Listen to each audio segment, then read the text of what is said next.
edição do programa 20 Minutos Internacional. O tema de hoje: qual é a política externa de Bolsonaro?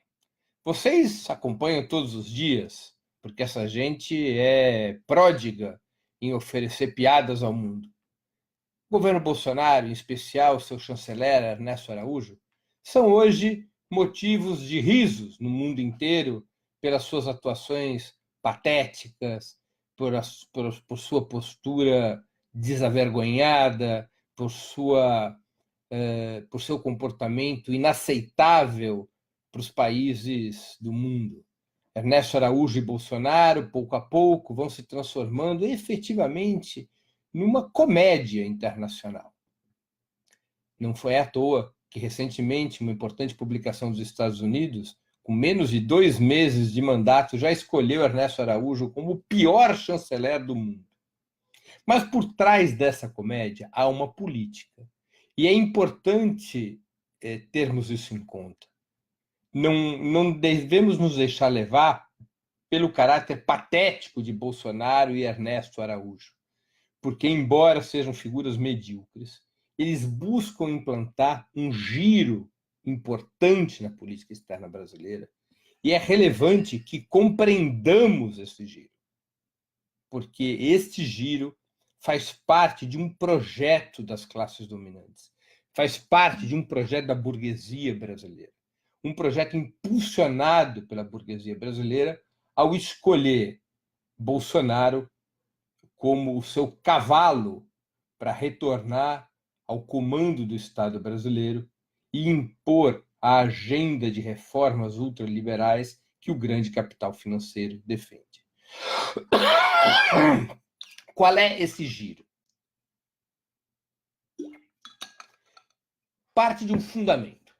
Esse fundamento é de que o Brasil não tem qualquer possibilidade de desenvolvimento autônomo ou de um desenvolvimento baseado na integração com os países, com os demais países latino-americanos ou com os países do sul do mundo.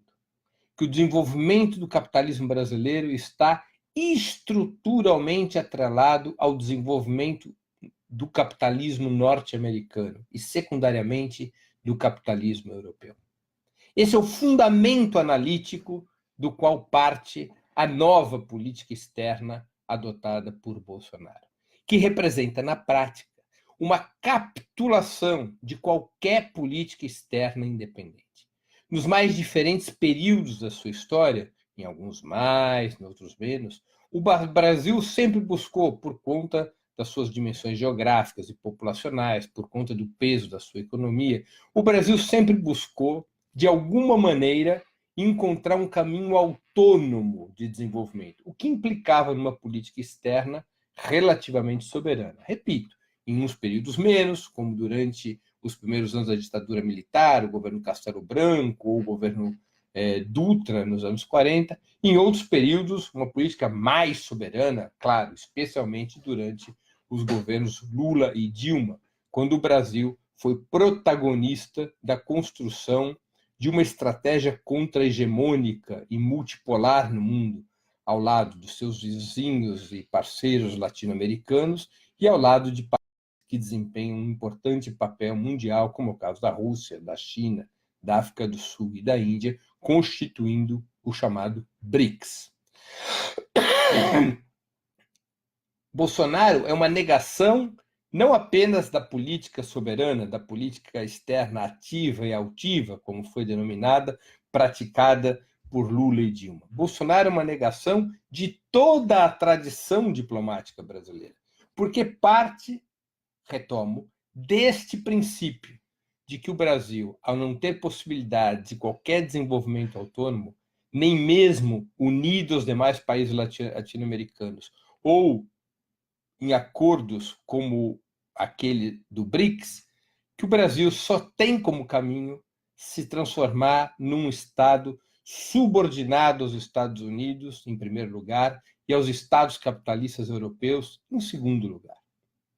E a política externa de Bolsonaro se conduz para isso, para uma subordinação absoluta à Casa Branca.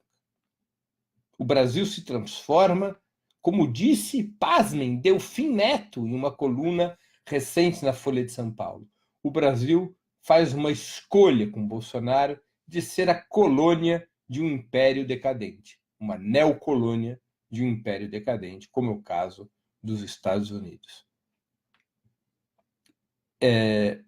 Essa opção se traduz num conjunto de ações que busca estabelecer aquilo que Carlos Menem, um ex-presidente argentino de direita, embora peronista, caracterizou nos anos 90 ao falar do seu próprio país, a Argentina. Bolsonaro busca relações carnais com a Casa Branca, relações carnais com Trump e seu séquito. Por isso, as ações, declarações de Bolsonaro são de forma tão aberrante pró-americanas, tão aberrantemente subordinadas à Casa Branca. Trump tem Israel como um aliado importante. Bolsonaro já fala em trocar a embaixada de Tel Aviv para Jerusalém, coisa que apenas os Estados Unidos fizeram até agora. Mais uma vez, em relação a Israel, Bolsonaro rompe com a política tradicional do Brasil e retira o apoio à causa palestina, apoiando incondicionalmente Netanyahu em sua política imperialista, em sua política neocolonial contra os palestinos. Trump diz que reconhece o direito de Israel sobre as colinas do Golã, território roubado da Síria na Guerra dos 6 Dias. Bolsonaro bate palmas e também adere a essa política. Bolsonaro se apresenta como o campeão sul-americano na luta contra o governo soberano de Nicolás Maduro, mais uma vez tentando estender pontes com a Casa Branca. Bolsonaro entrega riquezas brasileiras na Bacia das Almas, foi para os Estados Unidos e fez acordos lesivos à soberania brasileira de uma forma aberrante, de uma forma absurda. Entregou aos Estados Unidos cotas de importação de trigo sem receber nada em troca. Provocará uma crise ainda mais profunda na indústria, na produção do trigo brasileira, por conta das importações que serão permitidas sem taxas dos Estados Unidos, sem nada em troca. Ofereceu, sem contrapartida, que os norte-americanos possam ter vistos de entrada do Brasil sem nada pagar.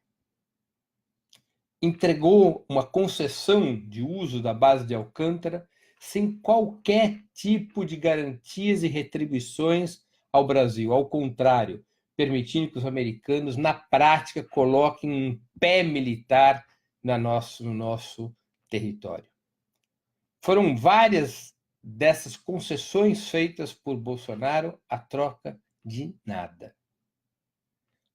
A única promessa que arrancou de Trump foi um apoio a que o Brasil possa integrar a OCDE, a organização que reúne os países mais ricos do planeta, o que é um falso benefício, porque ao se integrar à OCDE, o Brasil pode perder determinados benefícios que são consignados aos países em desenvolvimento no âmbito da OMC, da Organização Mundial do Comércio. É um verdadeiro presente cavalo de Troia entrar na OCDE e perder os benefícios na Organização Mundial do Comércio. São, portanto, um conjunto de mensagens que expressam essa política internacional de aberta subordinação aos Estados Unidos. Ernesto Araújo e Bolsonaro não falam por si só. Embora certos setores da burguesia brasileira tenham críticas a essa política externa, especialmente naquilo que abre de contencioso com países importantes como a China, que é o principal importador dos produtos brasileiros, os ruralistas, por exemplo, estão muito desconfiados de determinados discursos e medidas de Bolsonaro, porque, ao levar a conflitos com a China, isso pode representar uma queda nas importações dos produtos brasileiros, em especial os produtos agrícolas, mas também, embora com chances mais remotas, também os produtos minérios. Não é? Alguns setores da burguesia vêm com certa desconfiança, mas o que unifica as classes dominantes brasileiras, que são profundamente submissas aos Estados Unidos e aos demais estados imperialistas, que não possuem qualquer compromisso patriótico, que não possuem qualquer compromisso com o desenvolvimento nacional, o que une o grande capital no Brasil e o une ao Bolsonaro é o estabelecimento de uma política que faça com que o Brasil seja parceiro especial dos Estados Unidos, especialmente no que diz respeito à atração dos fluxos internacionais de capital. Por que essa é a posição dominante da burguesia brasileira? Porque seus pensadores, seus analistas, chegam à conclusão de que não é possível desenvolver a economia brasileira a partir do mercado interno, que é aquela estratégia defendida firmemente por Lula e também por Dilma, de que o desenvolvimento brasileiro devia estar atrelado a uma política de combate à desigualdade social, à desigualdade de renda, que deveria estar atrelado a uma política de expansão da renda dos trabalhadores, de tal forma a gerar um mercado interno de massas, que esta via para o desenvolvimento do Brasil não interessa a burguesia brasileira. Eles não confiam que essa via seja possível, porque essa via obrigaria a burguesia brasileira a correr riscos, a investir em ciência e tecnologia, a investir na expansão das suas fábricas, a investir na expansão da oferta para atender uma demanda crescente provocada por esse mercado interno de massas pensado no projeto petista quando esteve no governo da República. A burguesia brasileira não quer nada disso. O seu mundo, a sua dinâmica, não é a dinâmica da expansão da oferta. A sua dinâmica histórica é a da redução dos custos de produção. Obter altas taxas de lucro, fundamentalmente a partir de duas operações. Uma operação histórica, que é restringir brutalmente o pagamento de salários e direitos, de tal forma que se possa produzir a custos baixos e disso extrair lucratividade, sem ter que arriscar investimentos em ciência e tecnologia, em inovação, ou mesmo na expansão da base salarial dos trabalhadores para criar um mercado para os seus próprios produtos. A burguesia brasileira depende estruturalmente da superexploração do trabalho, depende estruturalmente de relações até mesmo pré-capitalistas, relações que ainda marcam a economia brasileira, como são as relações de semi-escravidão, as relações, especialmente no campo, relações que remontam ao século XIX, relações arcaicas, que vão permitindo ao grande capital industrial e agrário produzir sem pagar direitos e pagando baixíssimos salários. Quem não conhece como funciona a exploração do trabalho assalariado no campo, os trabalhos por temporada, os chamados boias-frias, as contratações precárias de trabalhadores rurais para extração ainda não mecanizada em várias regiões do país, de vários produtos agrícolas. São elementos de relações arcaicas que vão formando, junto com os baixos salários e os poucos direitos, vão formando a possibilidade, o cenário no qual a burguesia produz a baixo custo. Como ela não acredita nessa via do desenvolvimento do país pela via de expansão do mercado interno, a burguesia não apenas aposta na superexploração, como, e aí vem o segundo instrumento pela qual ela busca acumular capitais, ela se transforma cada vez mais numa burguesia rentista, ou seja, numa burguesia que transforma seus ativos e seus bens em capital financeiro para especular nos bancos e ganhar recursos gigantescos a partir do jogo financeiro. E para que esse jogo possa funcionar, é fundamental a atração de capitais estrangeiros, através de privatizações, através de concessões, através de amplas medidas que tornem o Brasil atrativo para esses capitais internacionais. Essas são razões que levam a burguesia brasileira a ter sempre os olhos postos para fora do país, de costas para o povo e para o país, de joelhos para os Estados Unidos e demais potências imperialistas. Por isso que apoiam a política do Bolsonaro. Claro, há dissensões, há setores da burguesia que criticam essa política externa, há mesmo setores que vocalizam essa crítica, mas, no essencial, a política externa de Bolsonaro representa o interesse do grande capital financeiro. que é preservar a lógica rentista, que é colocar o desenvolvimento do país atrelado à atração de capitais internacionais a qualquer custo, que é fazer com que o Brasil se acomode a uma situação agroexportadora, de exportador de commodities agrícolas e minerais e importador de produtos industriais, porque esta é a dinâmica neocolonial que interessa às classes dominantes brasileiras. Exportar bens agrícolas como a soja, como a proteína animal, exportar minérios e importar aquilo que necessita para tanto para o desenvolvimento industrial agrícola quanto para o consumo de médio e alto luxo da população brasileira. O Brasil exporta bauxita e importa produtos industrializados fabricados com a bauxita que o Brasil exporta, por exemplo, e assim é verdade com outros tantos minerais, fixando um modelo de tipo neocolonial que é de interesse da burguesia brasileira, porque permite a ela ter o acesso a uma renda financeira gigantesca, em especial os setores vinculados à exportação dos minérios e exportação de bens agrícolas, aos bancos que recebem e rentabilizam os lucros advindos dessa exportação, conformando uma cadeia de interesses entre as frações industrial, agrícola e financeira da burguesia brasileira que está por trás dessa política de Bolsonaro.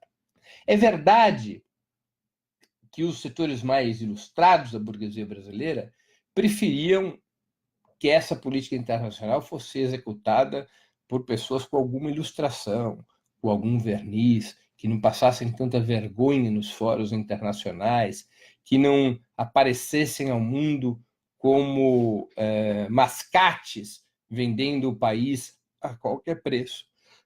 Mas, na essência, e por isso ela tem força, por isso ela tem apoio de setores importantes das classes dominantes, a política internacional de Bolsonaro e Ernesto Araújo representa o interesse do grande capital, que é um interesse claramente não só antipopular, mas também antinacional.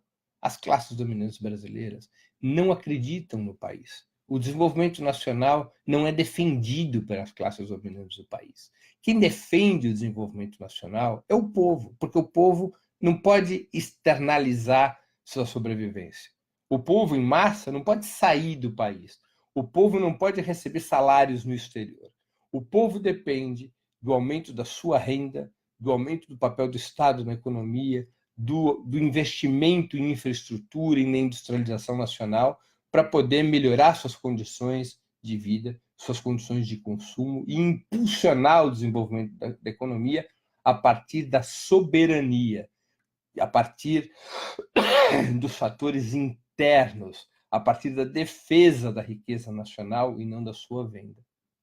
Por isso, tradicionalmente, na história do Brasil, quem se contrapõe a políticas entreguistas como a de Bolsonaro e Ernesto Araújo são setores populares, a esquerda, os nacionalistas, a classe trabalhadora. As classes dominantes são profundamente antinacionais, são profundamente antipatrióticas. Seus olhos estão lá longe, elas são servis ao capital norte-americano, elas preferem ser rabo de elefante do que cabeça de formiga. Elas são dependentes do capitalismo norte-americano e desejam ser dependentes do capitalismo americano, porque enxergam nessa dependência ao capitalismo norte-americano e dos demais estados imperialistas a única possibilidade do desenvolvimento da economia local e a única possibilidade dessas classes dominantes, oligárquicas e burguesas, acumularem capitais contra os interesses do povo e os interesses da nação.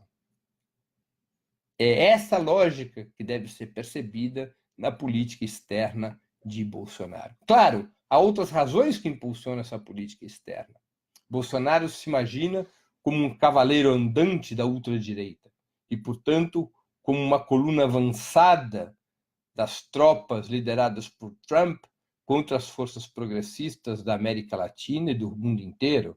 Por isso mesmo, Bolsonaro está envolvido até o pescoço com as tentativas de desestabilização de Nicolás Maduro, com a formação de alianças internacionais de ultradireita, com a conspiração contra qualquer projeto progressista em qualquer canto do mundo.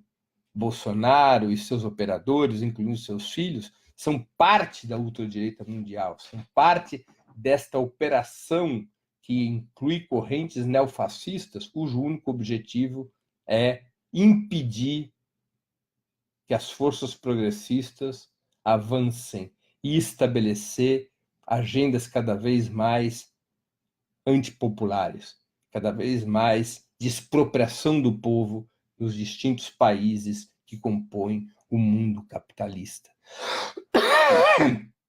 Bolsonaro também se enxerga, junto com Ernesto Araújo, como uma corrente avançada, como um esquadrão avançado da defesa do que eles consideram seus valores ocidentais e cristãos, contra outros valores, contra valores que eles aglutinam como anticristãos, sejam os valores que eles, no meio de valores socialistas e comunistas, até valores de outras origens, como origens religiosas, tais como a muçulmana e outros. Ou seja, eles encarnam a ideia da defesa de uma civilização ocidental e cristã, uma ideia medieval, defendida por Ernesto Araújo, chanceler, em muitos artigos ao longo do tempo. Claro, parte da aproximação com Israel também tem motivações de ordem interna. Setores da base social que apoiam o Bolsonaro têm vínculos evangélicos, como é conhecido por todo mundo. E certos setores dos evangélicos se aproximaram muito de uma certa versão do judaísmo. É uma aproximação de tipo religiosa, ao ponto até de existir uma corrente chamada sionista evangélica. São sionistas não judeus que professam a religião evangélica e que veem Israel, tal qual dito no Velho Testamento, como a terra prometida. Então, essa aproximação de Bolsonaro também é um recado para os setores evangélicos que o apoiam. E com Netanyahu, Bolsonaro e Ernesto Araújo se sentem à vontade na defesa de um bloco conservador, de um bloco sob a liderança dos Estados Unidos de natureza neocolonial que afronta as forças democráticas, progressistas e pacíficas do mundo. Bolsonaro e Ernesto Araújo representam internamente uma política externa neocolonial e externamente, por suas alianças com Trump e Israel, uma ameaça à paz mundial, uma fonte propulsora do imperialismo mais agressivo, representado pela Casa Branca e representado pelo governo Netanyahu. Essa é a natureza da política externa brasileira, que deve ser combatida sem cessar, porque ela provoca malefícios, ela provoca danos ao povo brasileiro e aos povos de todo o mundo, a um ponto tal que levou o Brasil a abandonar o princípio mais fundamental das Nações Unidas e da própria tradição diplomática brasileira, que é o princípio da autodeterminação dos povos. Bolsonaro e Ernesto Araújo se veem hoje livres desse princípio e atuam com a mesma, apoiando a lógica intervencionista, a lógica imperialista ditada pela Casa Branca, que rompe com o pressuposto da Carta das Nações Unidas. Qual é esse pressuposto? De que todos os países renunciam ao uso da força e da intimidação militar ou econômica para derrubar governos que não lhes são simpáticos e impor governos que lhes sejam aliados. Esse é o princípio básico das Nações Unidas, atropelado historicamente pelo imperialismo norte-americano e agora rasgado pela dupla Bolsonaro e Ernesto Araújo. Por aqui termino minha exposição de hoje. Antes de encerrarmos o programa, 2 mensagens. A primeira delas: não deixem de fazer a sua inscrição no canal do Opera Mundi no YouTube.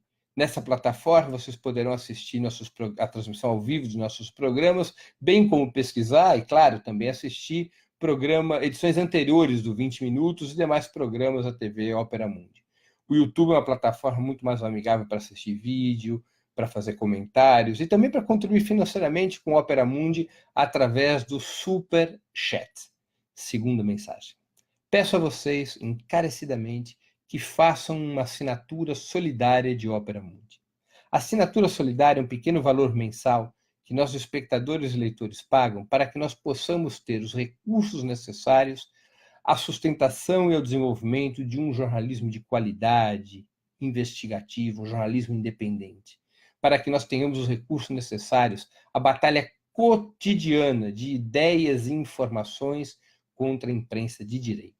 Vocês poderão obter informações sobre a assinatura solidária no endereço www.operamundi.com.br/apoio. Vou repetir, www.operamundi.com.br/apoio. Nesse endereço, vocês poderão obter essas informações e já poderão fazer imediatamente a assinatura solidária de Opera Mundi.